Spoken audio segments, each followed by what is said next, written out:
Banjul.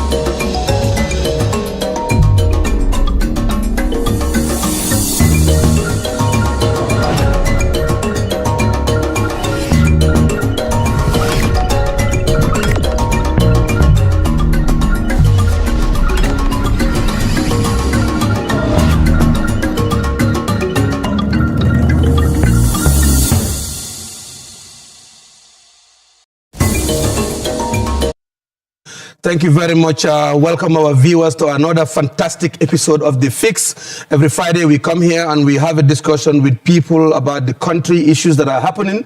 And of course, we do look at also issues to lead this country forward and move it from where we are to another level. Today we have two gentlemen here, of course, friends of the media and also well known when it comes to development of the young people. Also about development of the country as well. And then obviously we do really want to make sure that we discuss the issues that are at hand.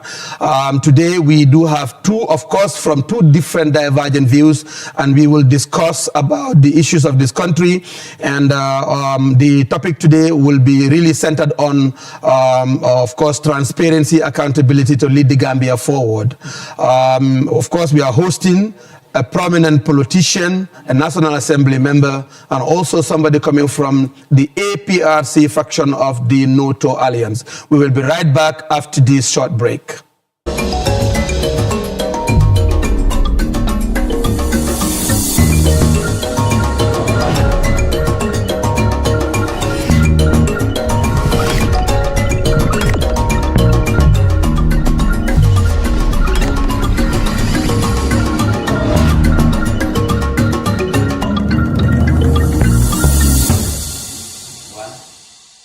Thank you very much. We welcome our viewers. Of course, we'll be speaking different languages when the time comes. Some of you would be speaking probably in Mandinka, Wolof, or Jola, or whatever language, because we are talking to the Gambian people. We do welcome in our studios today on this episode of the Fix at Teledal, which we have here every Friday. And on my right hand here, I've got Halifa Jaju. Halifa Jaju is the public relation officer of NATO Alliance of the APRC faction.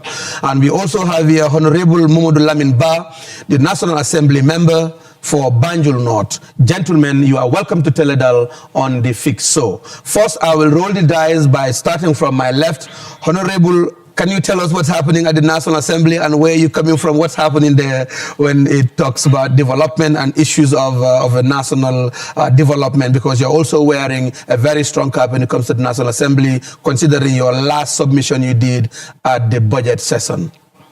Thank you very much, Mr. Jallo, and I will want to seize this opportunity to say Assalamu alaikum, especially to my fellow panelists on this important platform, and also to each and everyone that is taking their time right now to watch us live, to see to it that we have a very fruitful discussion.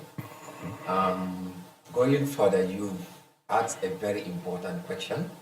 And I think it is indeed a moment in Parliament whereby we all know that it is the most important moment. Because in just a moment, I am being told that they are trying to do a little bit of an adjustment on the camera, of course, with the new devices coming up now, and that's what we have. We just need to do a small adjustment and we go forward.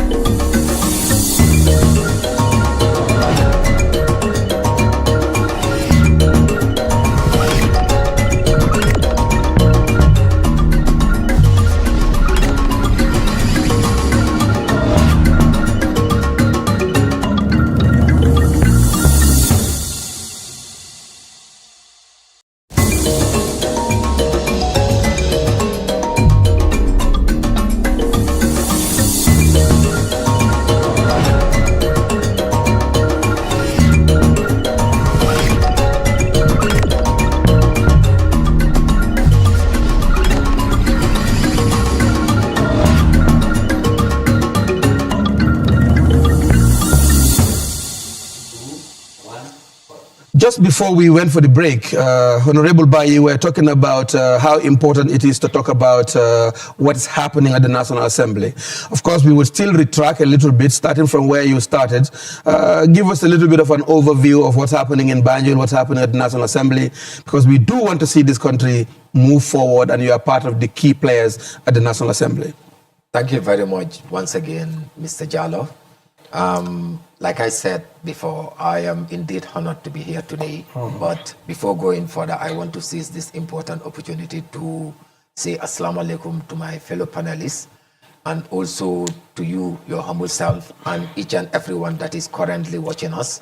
I think it is very important to be on this platform to talk about issues pertaining how do we fix the affairs of this country, which is indeed very important. And like you asked, what is happening in Parliament.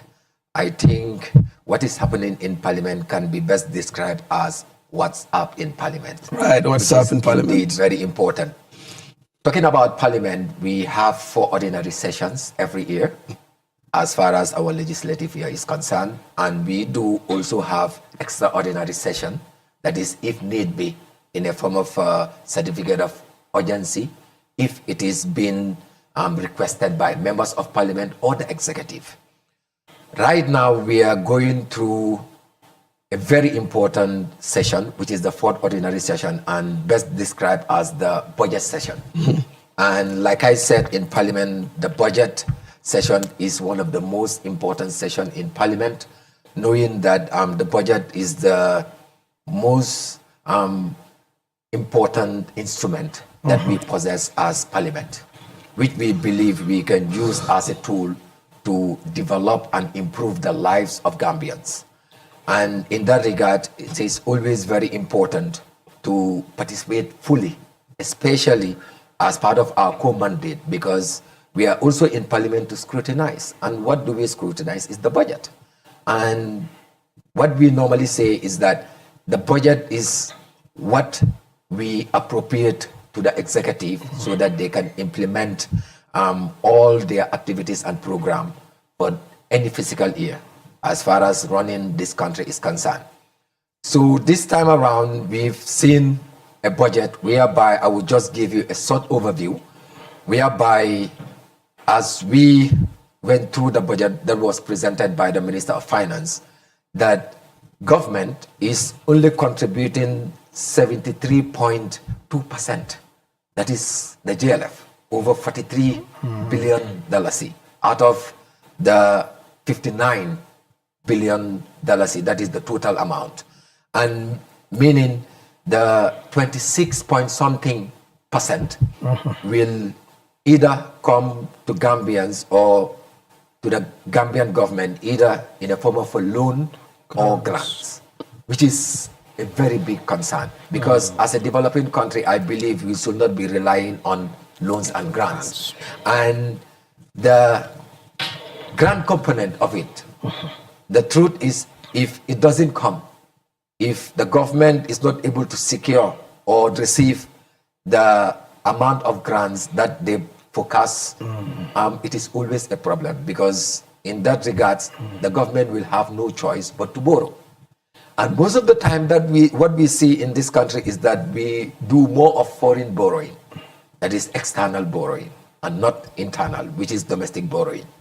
And this is something that is a big concern to somebody like me. And I re-emphasize to the Parliament by informing the Assembly that it is important for the Parliament, even though we are not the people that presented the budget to Parliament. It was presented by the government through the Ministry of Finance. Right. And our only role is to scrutinize and also do the appropriation so that we can see that everything that we appropriate is fit for purpose. So in that regards, what we can do is to make sure that we prioritize the social sector ministries. And when I say we prioritize the social sector ministries, is the Ministry of Education, the Ministry of Health, the Ministry of Agriculture, and also the Ministry of Gender. because these are 4 fundamental social sector ministries that are very important in running this country. Because looking at the situation of this country, it is indeed in a situation whereby we must try by all means to strengthen all these sectors. And in doing so, we must try also by all means to adhere to some of the documents that we have ratified. Right. Especially the Maputo Protocol that talks about the 15% when it comes to the total budget of health as far as our total budget allocation is concerned for the entire budget. But that is not happening. Because if you look at the appropriation for health, it's not even more than 7% as far as the budget for 2026 is concerned. So these are things that I thought was something that I really observed during when I went through the document, and I think it was very important to bring it to the attention of the parliament, so that when whatever we are going to prioritize in terms of appropriation or allocation, we prioritize the social sector ministries. Thank you very much, Honorable Mamadou Lamin Ba. Of course, to remind our viewers that they are watching Teledal, and this is the weekly show, The Fix, and that is just Honorable Mamadou Lamin Ba, a member of the United Democratic Party, and also the National Assembly member for Banjul North. Just switching to the Public Relations Officer of the APRC faction of the NATO Alliance, Mr. Jaju, I understand that a whole euphoria has risen up when they mentioned Jammeh coming back. What's happening to that? Are we still saying Jammeh is coming, or it's a hook? Is it a joke? Thank you very much for giving me the opportunity. My name is Halifa E. Jaju, as you slightly mentioned. I am the Public Relations Officer of the APRC under the leadership of Yahya Jammeh, that is the former President Babili Mansa. For that being the case, I will also seize this opportunity to send my greetings to him, and then my greetings to the National Executive also, and my honorable members, especially Honorable Almame Jiba, who give me the opportunity also to come and step in for him here. For the first time to your show, I've been watching your show, but it's a very interesting thing. That's why, in fact, I was very occupied, but I said, because it's about the name. It said fix. Yes. Let's fix it. And then, for me, I said, my slogan is, being a partner in nation building. So definitely, if there is anything that I can do in my capacity, I will definitely oblige to make sure that, I take part in fixing the problems that we have. Thank you. Then also send greetings and then to my honorable member here, who is the honorable member for Banjul, to say thank you very much also to share a platform like this, and then your host and the whole entire media team. I said shout out to you people. Definitely you are doing this. Is media is powerful. You are here to educate, inform, and entertain. That's and right. This is why we are here. With regards to the question that you asked, when it comes to Babili Mansa, yes, Babili is going to come, and we are in high gears in terms of preparation to make sure that, to give him what we call a warm welcome. The reason why, because, he is a former head of state, and then he has been our party leader. And us as loyalists and party militants, we deem it necessary to make sure that definitely this is a long-awaited moment that we've been waiting for. And then his coming is imminent. For that being the case, definitely, as people and patriotic Gambians, definitely looking forward to make sure that to receive His Excellency, former President, Commander-in-Chief by then of the Republic of the Gambia, who is nobody other than His Excellency Babili Mansa. We dare welcome you. For that being the case, we are fully prepared, as you can see. Thank you very much, of course, Khalifa. I mean, it's quite interesting, and we would like to hear more of this because, to be very frank, I and many like me believe it's a joke. Now, Honorable Ba, you've touched bases, and I don't mind you going into the local language when it comes to this, to be very sincere, because we are talking to Gambian people. Yeah. Banjul, yes, but Gambia at large. Banjul, yes, because you're coming from Banjul North. But being at the National Assembly means you are representing the people of the country. We do believe that the set of National Assembly members you have today have played pivotal role. I'm using this because I know for sure today slogans have come out and words have been said against the Gambia Ports Authority. And I know that when it was being done and said and arranged and agreed upon, it was not only Jobata that went to that. It was a whole consortium, but when things go wrong, Gambian points at one person. What role economically does the National Assembly play when it comes to PPP projects, that are absolutely of mega financial investments to this country? Of course. Thank you very much for that important question. As Parliament, we have a very big role to play. And to start with, just to inform our audience that are watching us, and also your humble self and my colleague here, that Parliament is the apex authority given the powers by the Constitution of the Republic of the Gambia to perform oversight functions to all government institutions, including the Office of the President. So that automatically will tell you that the Parliament is a very important and powerful arm of the state, which is indeed very important. And as far as state affairs are concerned, Parliament have a very big role to play, like I said, as the apex authority. So having agreements, especially when it comes to PPP agreements, is very important that Parliament play its role. And according to the law, it is always very important for Parliament to accept.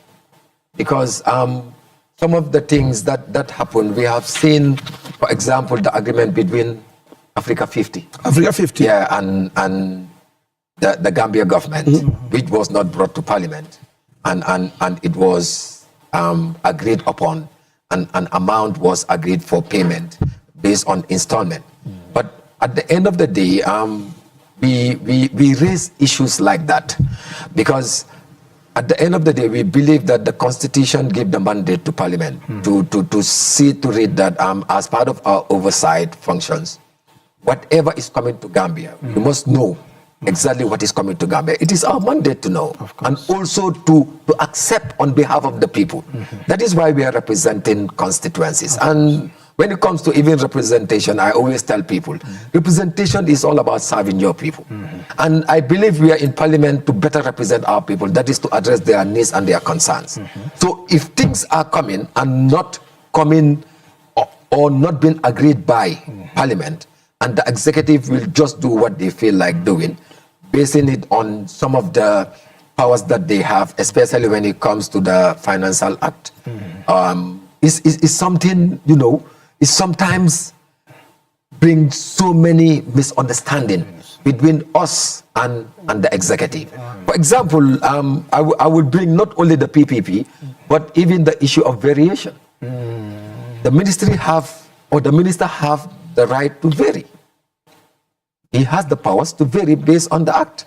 But how should they vary also? This is something that they need to explain to the people. Because at the end of the day, we have seen whereby Parliament will appropriate, for example, let's say Meet the People's Store. I think Meet the People's Store will be a topic because everybody will be like, members will always say Meet the People's Store, and these are the only thing that they talk about under the Office of the President. Meet the People's Store is a requirement as far as the Constitution is concerned. It even gives the President the mandate to go at least twice. Yes. Every year to the people. That is by law. But you cannot understand because looking at the trend since 2020, how much is being spent and what Parliament is even appropriating. I can remember there was one year when Parliament appropriated, when we came in, we appropriated 10 million and the President went and spent more than 10 million. And it was all based on what? Was it just the variation powers that the Minister of Finance had in terms of taking funds from here and putting it as far as he has a question. You were asking, you said, was it? Yeah, that spending more than, it's like you've spent more than the budgeted. Of course. That was budgeted. That was appropriated. You should be able to justify that. Was it justified? Exactly. And this was not justified. And guess what? Our social sector ministries will come to us. For example, I am the vice chairperson of the Select Committee on Health of the Parliament. We will sit down with these ministries and they will tell us what they are receiving as far as what we appropriated as Parliament and what they are receiving from the Ministry of Finance is not enough to do their work. So look at this situation. You are giving more to the President and looking at the way the Meet the People's Store is being conducted in this country. The Meet the People's Store is a constitutional requirement and it comes with, it comes with programs that the current government should go and talk to the people about. But in the situation that we are seeing right now, and which is very unfortunate, and I will want to say this in this platform, I am very disappointed with the President of the Republic of the Gambia. Because instead of going to platforms and talk about what he and his administrative or administration have achieved in terms of development and improving the lives of the Gambian people, and the way forward in terms of listening to the people and see how best he and his team will be able to put all these things together to come up with better and sustainable programs for this country. He will be out there talking about what he has, what he did before becoming a president, who he discussed with, and who said that, and who said what. Now, so these are things that needs to change. Now, Modlamin, I understand what you were saying, but I'm just going to switch to, of course, Khalifa. I'm reminding our viewers, and we thank them for following us on social media, those at home and abroad on the diaspora as well. The center. Why? Of course, I wanted to ask you this question. Yes, APRC were there. There was a way Jammeh used to do it for 22 years. Yep. You might not be part of the executive then. But Jammeh coming back, Jammeh not coming back, don't you think that you are still part and parcel of the current government? Because there are still a good number of the APRC that have said yes to the alliance. So what are you telling Gambians? Because you're advocating for Jammeh's return, and I think there's more questions being asked than answers. Yes, for that being the case, I'm looking at the yes to the alliance. Before joining Barrow, what they were trying to sell, the agenda was what? They're going to support Barrow, or they're going in bed with Barrow simply because they're looking at the nation's interest. That is one. Two, they said they are alliancing with Barrow simply because it's for the interest of the APRC as a party. That's two. The third one, they said they are allianced with Barrow for the interest of our supreme leader, who is outside the Gambia, so that they can able to work in ways and modalities to facilitate his coming home peacefully. So this was what they got done. So now we have seen that. Now, for how many years, or for the past 4 years or 5 years, we've not seen any step that they took, or they take rather, to make sure that, to facilitate some of these things. Until now, Jammeh himself vowed that he said that he had the intention to come home, and up till now we've not heard anything official from their side to welcome the idea or said So we see today that definitely what we were saying, that they went to the alliance with Barrow for their personal interest instead of Babylon Mansah's interest. They went with Barrow not for the interest of the APRC, but few of them their personal interest. They went to Barrow not for the interest of the nation. Now, Jaju, people believe that Jammeh should have been more apologetic than emphatic to say, I am coming home. People believe that there was more to be said from him by accepting what is being said and done, and they go into a conversation rather than just coming into... This is what people are saying. Okay. Now, because people are saying this, that's why I'm bringing it to your attention. It's like, I'm not living here on.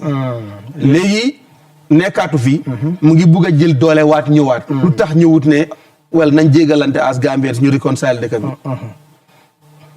Jammeh in his deliberation so déggee sax si kàddoom yi nga xam ne yum dee waxee sax da ngaa gis ne musta use forcé te su tegee kàddu su waxee kàddoom ba daaneel da ngaa dégg mu ne bu soobee yàlla. Kon su fekkee ne yaa ngi wax force, kon dama foog ne yow mii wax ne force sax yow yaa nekk di insinuer pour mu use force, loolu xëj na la ñoo expect si moom, waaye ñu ngi ko xaaree foofu noonu waaye fekkuñ ko fa. Jammeh man si li ma dégg, si li ma xam si moom su waxee même ñëwam bi sax dafa ne man de bëgg naa pour ñib si weer bii novembre si at bii nii, waaye loolu bu soobee yàlla waxuma si gannaaw yàlla inshallah te aida na advance supporters mu ne waaye nag su ma ñëw xam naa ne a lot of people you've been waiting for this yanang doon yaakaar di séntu su ma ñëw, waaye tey la bés bi jot ma wax leen ne kañ laa war a si ban anam laa war a ñëwee, waaye bëgguma nag ngeen kontaan bi nga xam ne sax ngeen bëgg a jël luwaa teg ko si seen loxo. So léegi ana force bi fa la nekk xanaa yow kañ mi wax kañ yow yaa bëgg a léegi kañ yaa ngi wax yaa ne ma ne yow ni nga waxee du noonu léegi yéen sol forcé nga ñëw, man loolu laa ko gisee. Okay, dégg naa léegi moo la min let's look at it this way. Of course loi bi oh, Gambian constitutional democracy, government of the people, for the people, by the people. Part of them is the National Assembly. Yeah. What is your view on this take? Yala Defna on Wednesday, the Honorable Member for Lower Salem, Honorable Seni Jawara, Mungi Leon in Parliament, a matter of the day.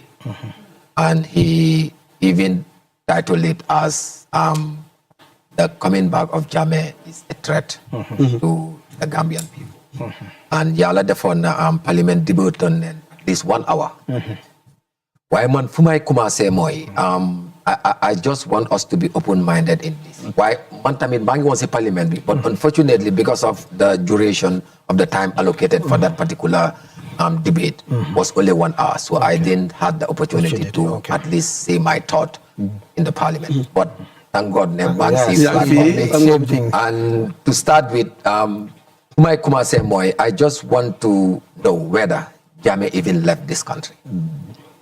Whether Jammeh even left this country. Well, I mean. No, to be honest.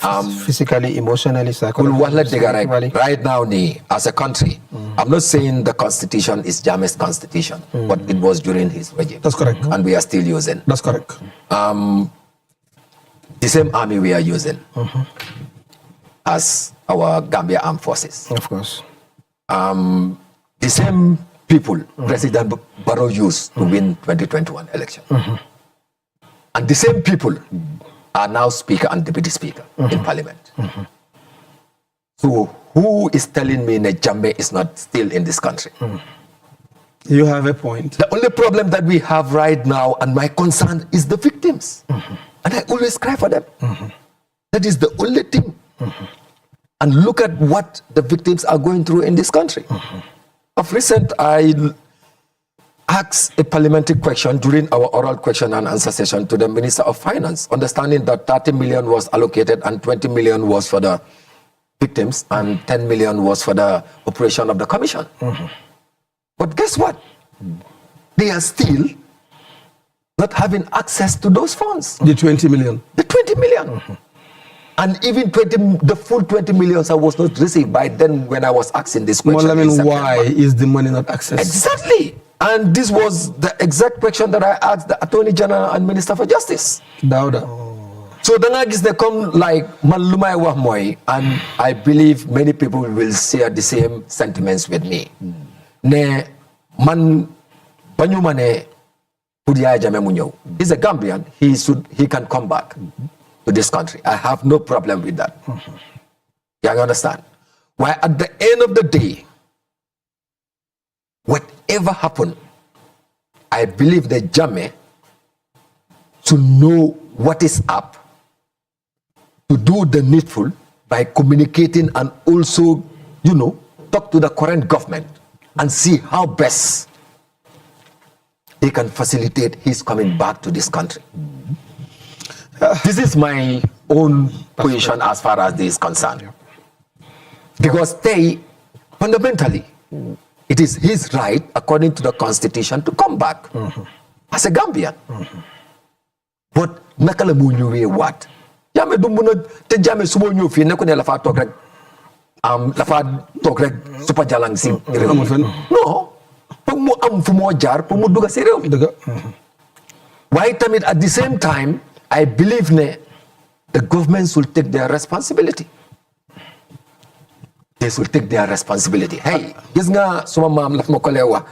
The most of the time suma ne suma maam laf ma ko lay wax rek suma jabar mu ne every time mo toge ci platform dama lay wax ne suma maam li la ma wax. Yes, sante Yalla, because the thing is man I was opportune ne suma maam moma yar. That's right.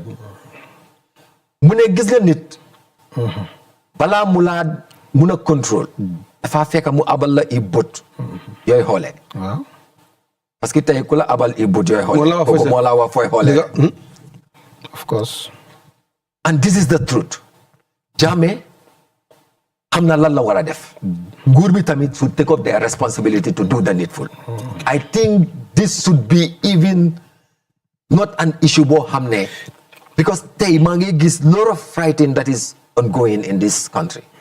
I even went to school, and when we talk about what is trending in the country, can you imagine 70% of the class was like the coming back of Jammeh. I said, what? Homecoming. So this is what is trending. Fine, I agree. But do you know what is really happening in this country? Do you know the level of corruption in this country? Behind the scenes? Do you know how many people are suffering? How much we are doing in terms of eradicating poverty, which we are not even doing absolutely nothing I can say. But at the end of the day, just a particular person said, I am coming back. It become a national discussion. Attention. Yes, because people were involved. And if you follow Parliament, the member for Lower Salum mentioned something. Is this Sana? That is Seni Jawara. Seni, yes. Yeah, the member for Lower Salum. He even gave reference of the TRRC, which is indeed very important. Because they, for example,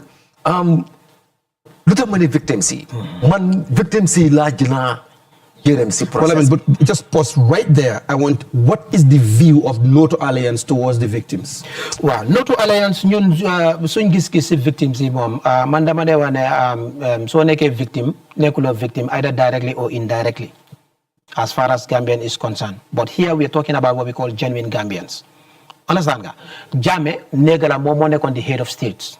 Waaye dëgga liñ doon dégga si lalla mooy diw mu ne so loolu il faut mu am foo xam ne dañoo dem fu ñu baax na nekkee beena ñu mën a seede ne lii de li nga xam ne liñ la tuuma moo tax suñ la dee wax dañ lay wax ne allegedly loolu dëgg la so li nga xam ne da nga allege parti ne léegi loo xam ne demuloo si benn court of law nga ne Jammeh mu ñëw mu apologize naka la moo apologize man dama ne léegi nañ ko ne ñun fu mu nekk nii it's not about even the APRC No to Alliance. This should be a concern of all genuine Gambians. ñu mën a make sure ne ñu welcome the idea Babili Mansa mu ñëw léegi su ñëwee mun naa am sax yéen balaa ngeen ko wax sax moom dina waxal boppam because xam nañ ko dina waxal boppam lim xam ak lim war a wax kenn du ko wax dictal li nga war a wax waaye nag we have to be fair at least soo defut law sax di nga mën a xam at least ne the basic principle of law mooy lan la an accused person is innocent unless and until if he or she is proven guilty. xanaa ñun suñ chief jote wala ñi nga xam ne ñoo nekk di rontina wala ñi nekk si dëkk bi ñi nga xam ne dañ jàngal luwaa ba yey kayit xanaa ñoom dañ fàtte loolu. How can you give already ñoom fu mu nekk nii ñu ne ok Jammeh na ñëw su ñëwee TRRC recommendé mu ngi fi wow what is that? Well, I mean, don't you think you guys also, I mean, I'm going on this because I want us to close it and go to another subject matter. It's important. Yes, it is trending. It is important. Fogolene, you as also National Assembly members did not see the white paper as something you should have tabled days and weeks and months 4 years. Before today. When was TRRC closed? When was the commission over? We're talking about at least 4 years now. Yeah, more than something like that. So has it not been any part of your discussion to become relevant? Because what is important here is, yes, Lulu, important. You talked about finance, which is key. Because one question that I will ask both of you is, if something is wrong with the borough administration, lan lañ wara def ñu fix ko. Okay. So you fogole ne da ngeen teg white paper bem yaga. Then because ki wana rek ngeen nañ ko yëngal. So what why Mr. Jallow? When I said this, I said National Assembly. Yeah, National Assembly, very white paper. National Assembly is not an implementing body. And this needs to be clear. We make the laws. And we played our role. We were able to enact the TRRC Act, which is our core mandate. So that is why I said the governments will take up their responsibility because they are the implementing body. So all what they need to do is to do the needful. A recommendation, a report was presented to the president and his government to work on those recommendations. How far have they gone with the recommendations? As we are talking right now, because this reparation commission, do you know when it was set up? No. This year, April. The reparation? Yes, the reparation commissions, yes.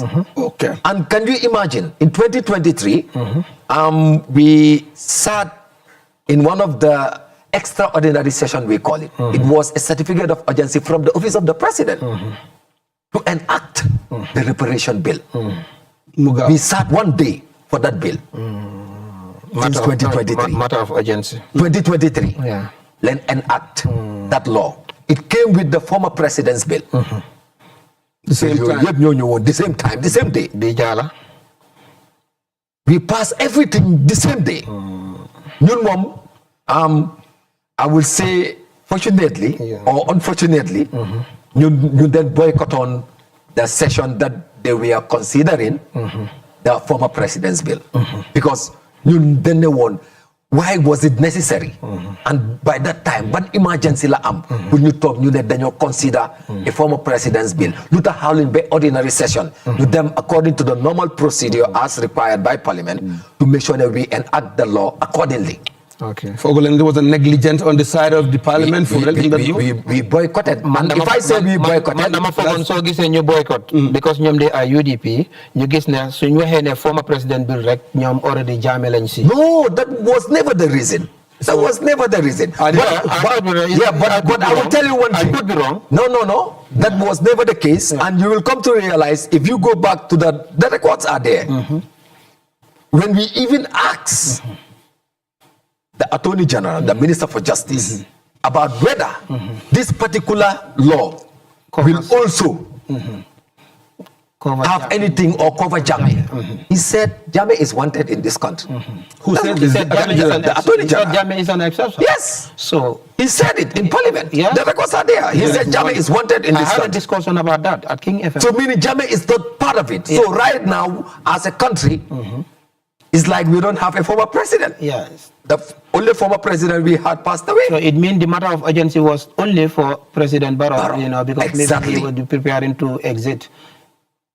So this is why we are saying that we are not enablers. We are not enablers in a sense. Hey, Mr. Jallo, something is very sad in this country. Which is? The government will claim in one hand that we are fighting against corruption. And in the other hand, they are feeding corruption. Well, I mean, but there is very clear. Anti-corruption bill in the House. I'm bringing anti-corruption bill in the House. We have anti-corruption act. Even before bringing that bill, there was already an existing law, anti-corruption law in this country. Okay. So that is, the act that we have now is just an updated act. It was there before. But as we are speaking right now, right now, as I am talking to you, there is no commission set yet for the anti-corruption. No, there is a commission set. We had no. mentioned. They nominated. Yes, people. And then they should be confirmed by the Parliament, and that is not done. But that's a process. Not exactly. That's my point. So it's a process. They've started. Meaning They have started. Yes, they have started. But right now, do you know when we enacted this law? How long? Since 2023. Okay. Yeah, but you guys are the same people that need to Don't say expedite. you guys are the same people. We are not the same people. And we cannot be the same people. The same Parliament. We played our role. Yes, don't use the same people. But No. Look, what is happening is like now the government should present to us. For me, this guy nominated. I just saw them on social media. Man, as a member of Parliament, officially I am not yet communicated to. I didn't receive any communication. no memo, no, nothing yet. Okay. So pour man sa mun na wane sane wa bi duma si wax dara because it is not yet on my table. It is not yet in the Parliament. Okay. And I have the right to say that. But I am saying this because it is already social media bi. You understand? That these are the people you buga appoint. You understand? Nearly nominate. So they should go to Parliament for approval, which is the right thing to do. But it is not yet in Parliament. So meaning, as I am talking to you, there is no commission yet. And we just have to, agree on that. And that is the truth. Now, I agree with you to a large extent, and I understand where you're coming from. National Assembly, then they play a very important role. They enact these laws. Sometimes, at some point, they even become custodian on some acts. Of course. Making sure they guide. They vet, they scrutinize, they still come down and say, this is good, this is bad. In fact, the president have powers to a particular limitation, and then the National Assembly have another power for another limitation. Of course. And don't forget, we have another section of the democratic system, which is the judiciary.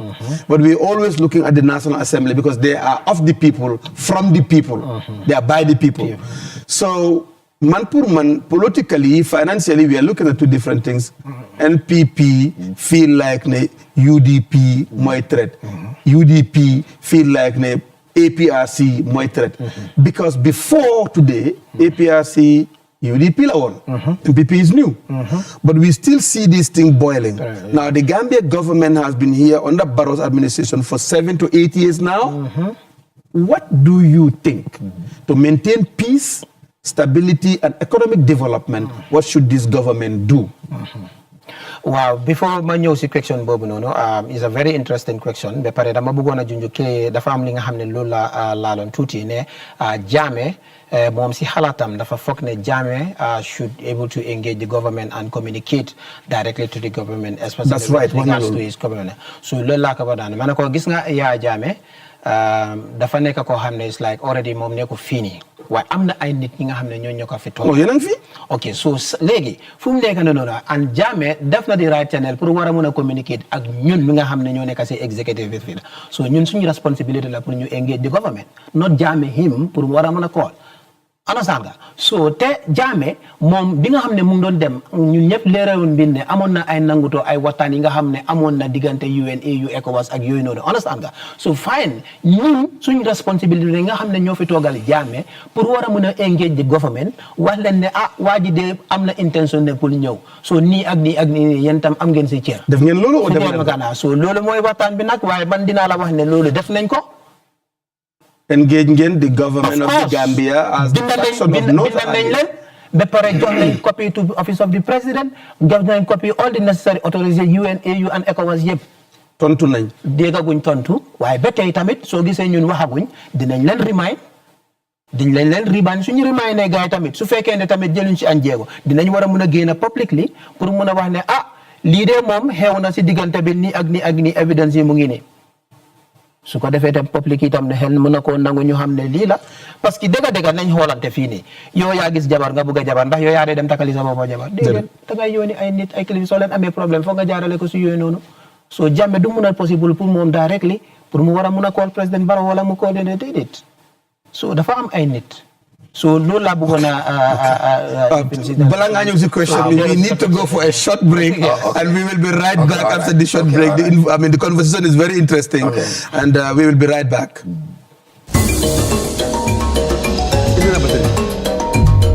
Now we come into the fix it of the economy. Yes, fix everything.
dëkk bi fii nii ak si bitim réew of course diaspora bi you are saying something important but again my question was su nekkee ne am na lu ñu war a change si dëkk bi fii o yéen war ngeen a indi xalaat boo xam ne dina mun a méngoo yóbbu dëkk bi si kanam ida jaame ñëw na jaame ñëwut am na loo si wax lu am solo nga ne even pour balaa moo ñëw discussion commencé woon na ba binda ngeen ñun yëguñu woon ne binda ngeen tudda ngeen ñi tontuwuñu bugga ngeen leen remind waaye the question is lan ngeen mun a yokk si dëkk bi parce que am nañu si tiit ba pare man victime yi ma nekk di dégg majority of them some people are saying that they are politicians, They are coming from the UDP camp, or they are people that are direct victims. That APRC are victims. If so, what do we need to do to resolve this with the government of the day? Well, legi fum neka ni, li fum neka dal mom, solution bi moy one of the best and the quickest way of reunifying the whole country. Moy jame. People to accept, to make sure that, do have that understanding, that tolerance, pour what I'm going to understand that he's a former state, ko hamna is an elderly statesman, hamna lu bari, hamna seke yu bari. Understand nga when it come to the Gambia, amna a lot of experience. Te geenam bi, amna lo hamne dina si jange mom Babili Mansa si bopam. Te mom tamit ak ñun mi nga xamne nekk nañ fi ni. Légui nga gis dara xew rek nga dégg no Babili su fi nekkon. Loolu bëri na fii te loolu bëri na te da ngaa gis ne moom Yaya Jammeh nekkam fële si biir sax tax na sax government bi instead of ñu dem kanam ñu ngi jëna dellu engrais imagine 4 years 5 years in a row toppa pe na nit ki rek Yaya Jammeh ba mënuñu def dara so loolu dafa nekk si noonu na moo tax ma ne Yaya Jammeh nu moo gën a yaagee fële ne sax arrangé wul nguur gii nii sax kon Yaya Jammeh pour ñu mën koo ralal red carpet Barrow si boppam solution bi comme ñu ne ñu fixe ko lu fi yaaxu ñu defar ko comme big fa nu mu ko bayee comme programme bi lu tax mu taxaw lu fi yaaxu ñu defar ko mooy lan la ñun ñëpp ñu ànda understand nga dem joxante loxo ñu dem teeru His Excellency Babili Mansa mu ñëw man su ma doon may président Barrow I will use this as an opportunity in fact I called it a golden opportunity to make sure that ne moom si boppam mu Khalifa affaire victime rek la déglu ma mu nekk in the forefront mu lead pour mu war a mun a make sure ne mu teeru ko Babili Mansa then they will have an opportunity bi nga xam ne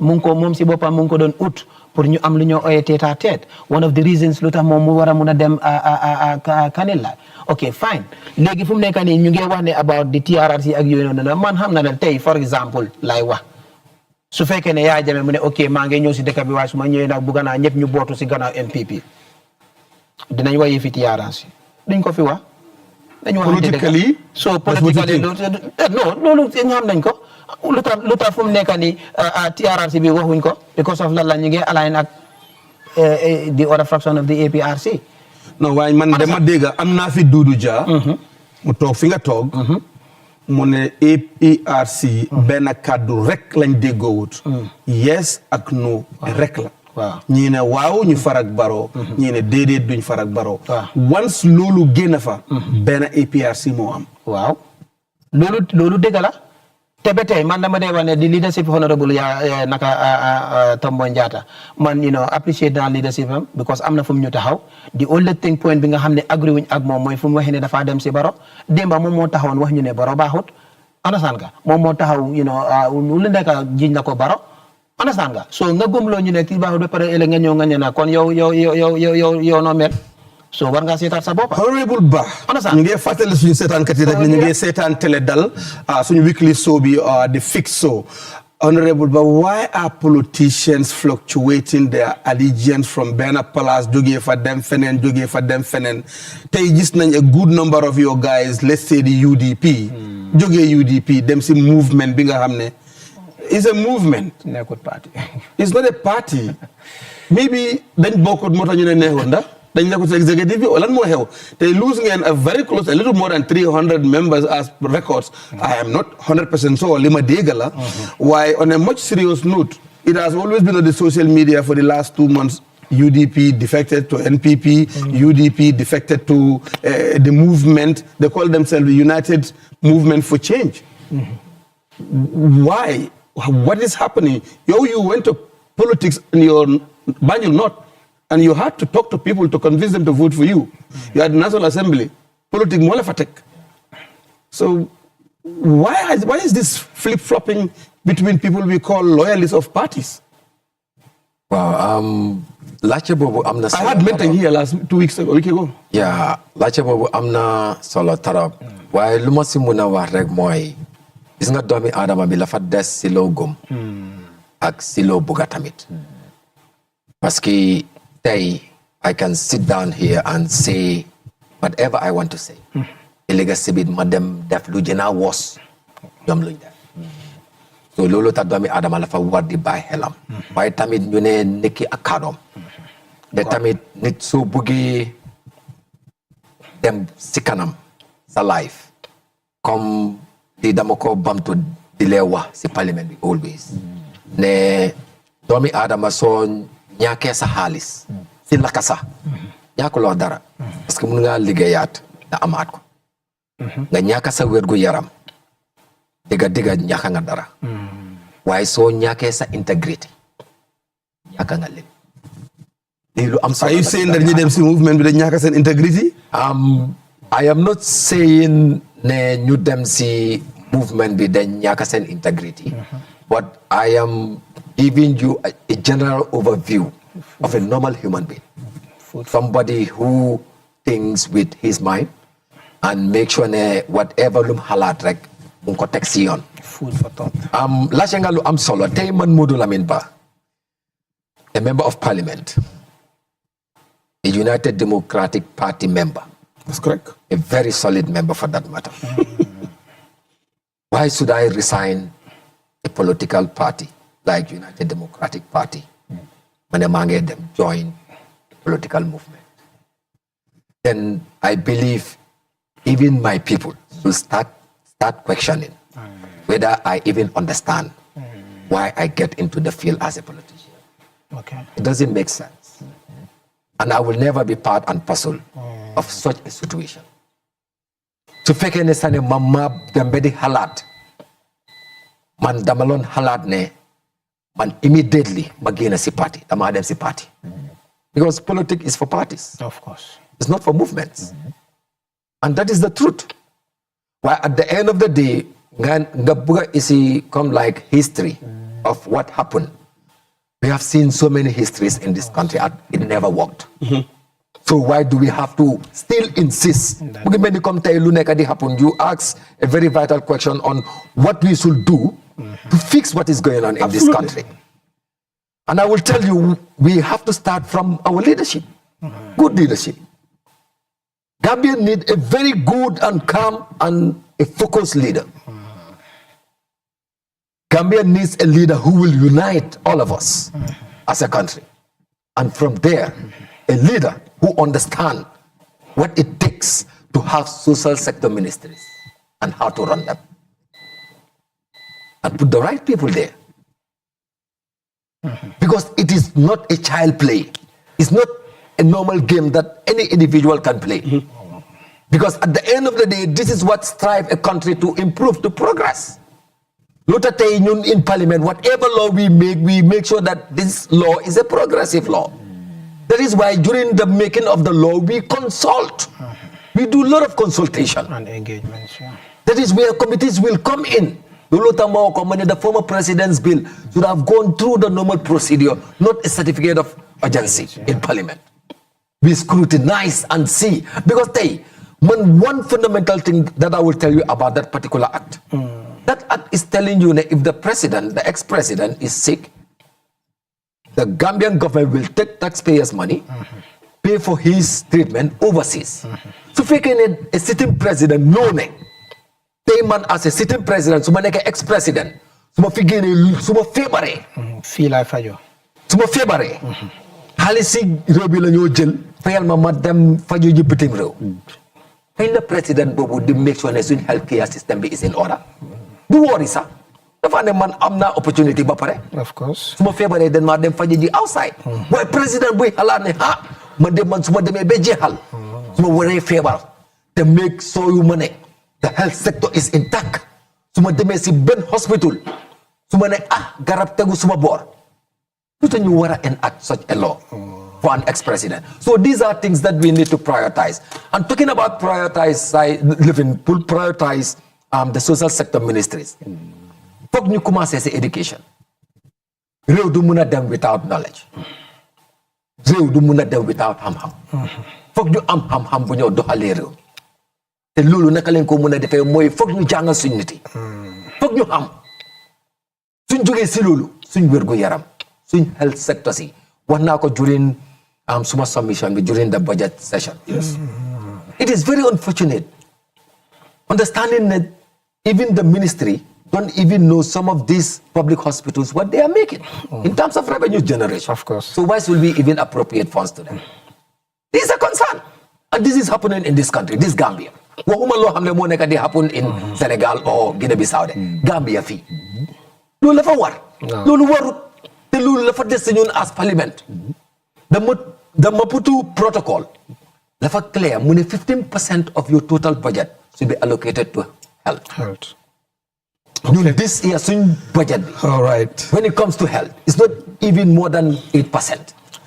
Yes. yaa ngi understand nga jógee fa agriculture tey ñun ñëpp ñoo nekk di yuhu including myself ne dund bi la fa métti si réew mi dund bi la fa métti waaye ñun lan la ñoo def pour make sure ne we change those narratives we solve those problems.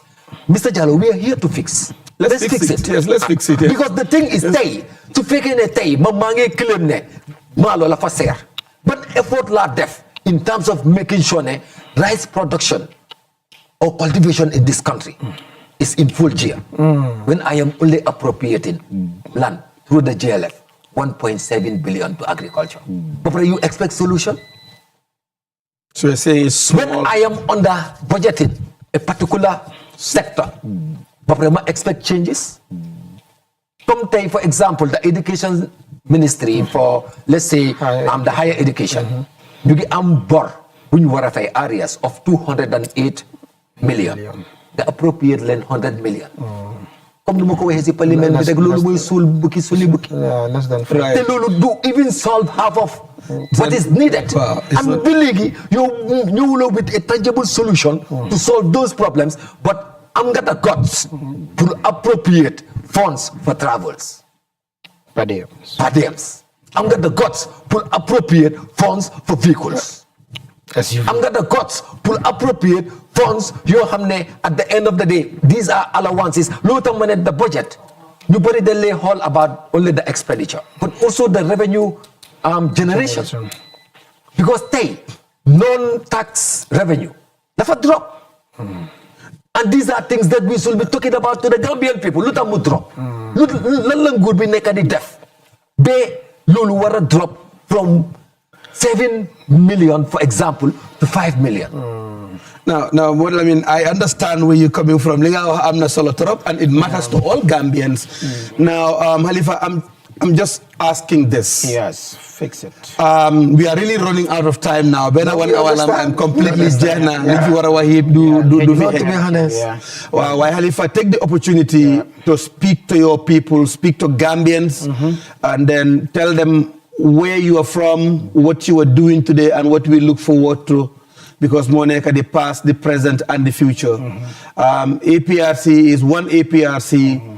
They have one flag, and the color is green. Of course. And we believe that there are some things that could still be part and parcel of the development of this country. Of course, Jame Nyuambi, Nyaka Nyuambi, Fogomane, Ejena Dekabilubon.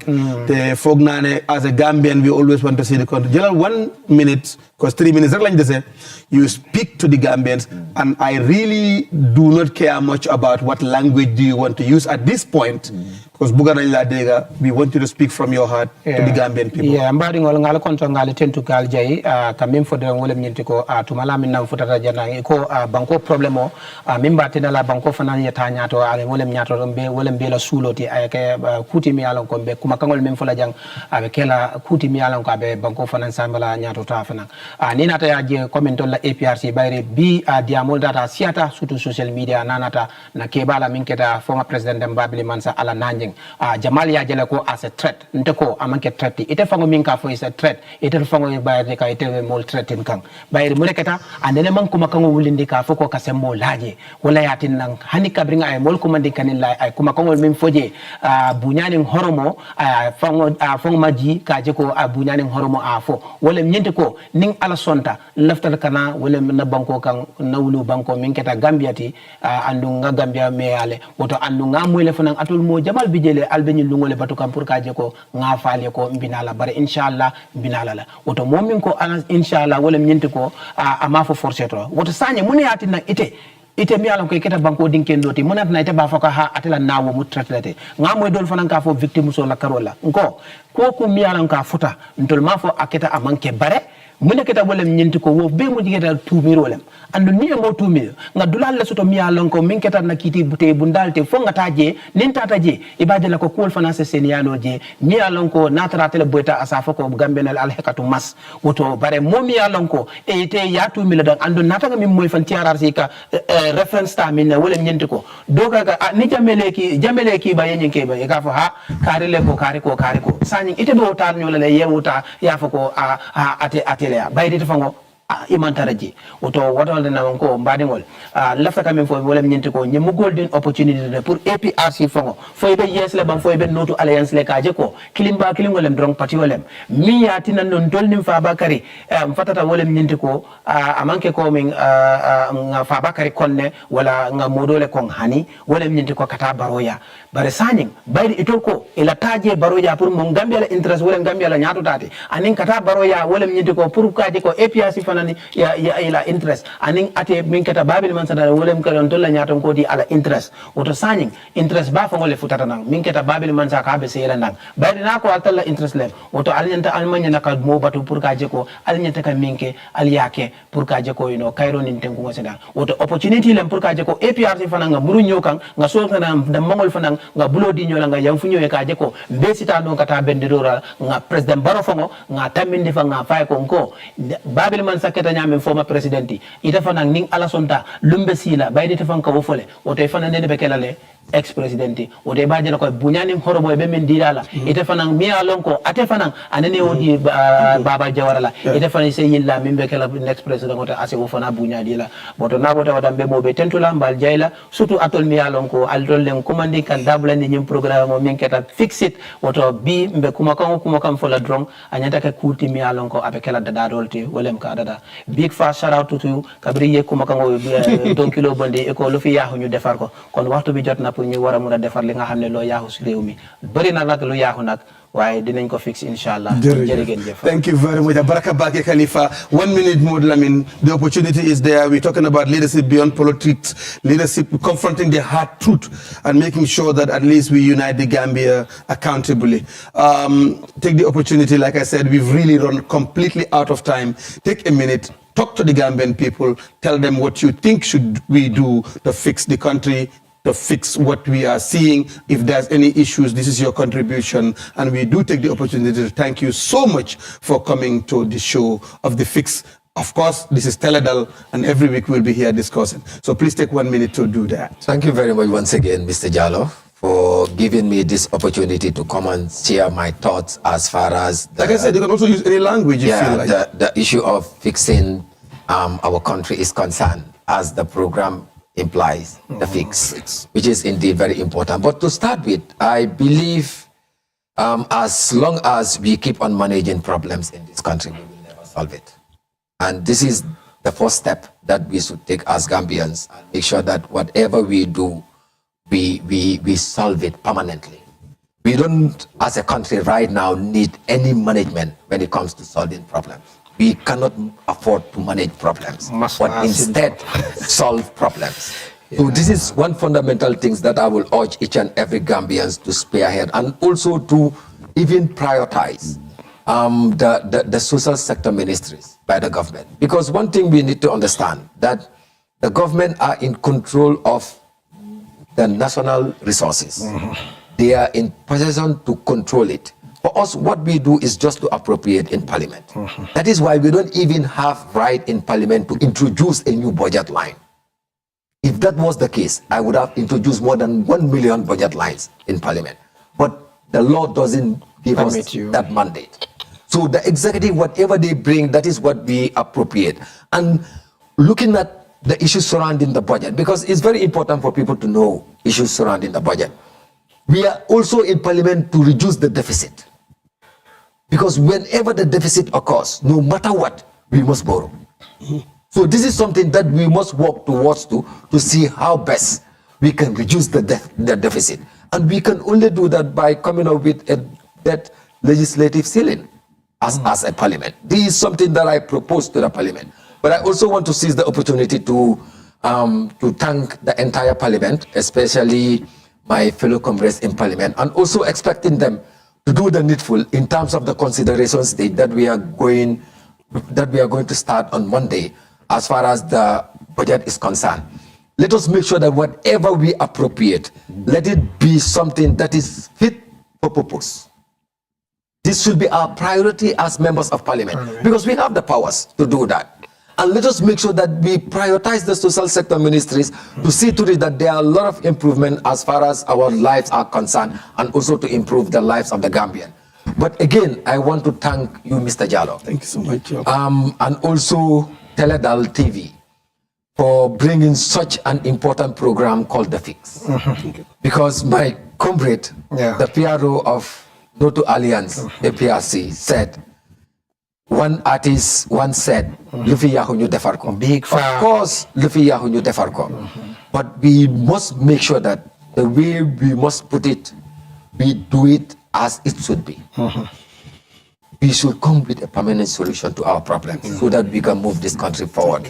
And to the viewers also, I want to seize this opportunity to thank all of you, and to my people, Wabanjul North, I cannot forget. You are the people that give me the mandate to better represent you in Parliament. And I am indeed very honored and indeed very proud to represent, and also to better represent my people in the Parliament, and making sure that I address their needs and their concerns as they always put it to me.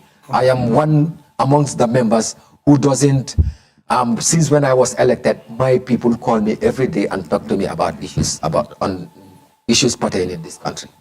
I can tell you this. I receive calls every day from my people, that is people that elected me and also beyond, telling me issues pertaining this country. So meaning we have a lot to do, and be rest assured, I want to seize this opportunity to reaffirm my commitment to better represent all the Gambians, including Wabanjul North, in Parliament.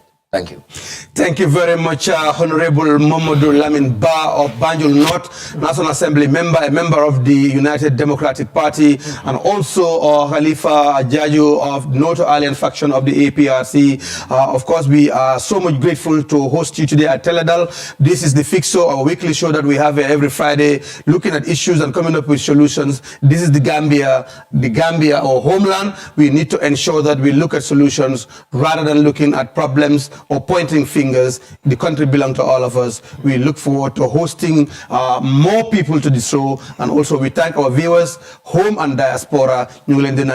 Jeff, we will see you next Friday. Thank you.